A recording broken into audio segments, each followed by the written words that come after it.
Assalomu alaykum. Meni ismim Fatima, yoshim 53 yoshdaman. Oqqo'rg'on ayollar fitness klubi treneriman. Hozirgi vaqtda Oqqo'rg'on ayollar fitness klubida 2 yildan beri ish faoliyatini yuritib kelaman. Klubimizda juda ayollar ko'p. Hammasi o'zini muammolari bilan, har xil muammolari bilan kelishadi.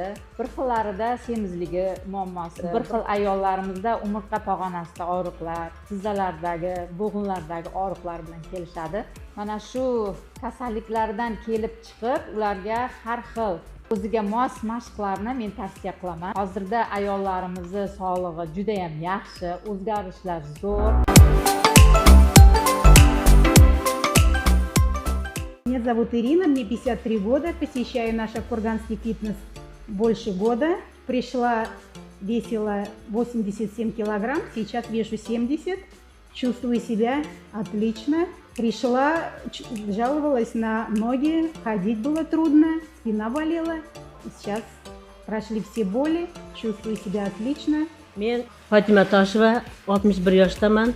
Fitness zalga kelganimda 130 kilo edim. Hozir 80 kilo qoldim. Kelgan paytimda oyoqlarim, belim, qo'lim, yelkalarim og'ridi. Hozir u og'riqlar yo'q. İsmim Sabina, yoshim 22da. Oqqo'rg'on fitnessga 4 oydan beri qatnayotgan bo'lsam, 150 kilodan 95 kiloga tushdim. Bizda hech qanaqa dieta yo'q, cheklovlar yo'q.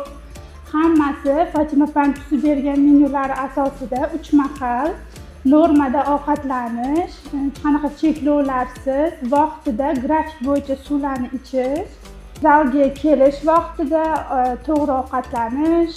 Shu paytgacha har xil yo'llardan foydalanib ko'rganman, dietalar qilib ko'rganman. 3 kundan u yog'iga dieta tutolmasdim. Oxirgi yo'lim oshqozon operatsiyasiga kelib qolganda, keyin shotka bitta opacham shotni tavsiya qildi, shotga keldim.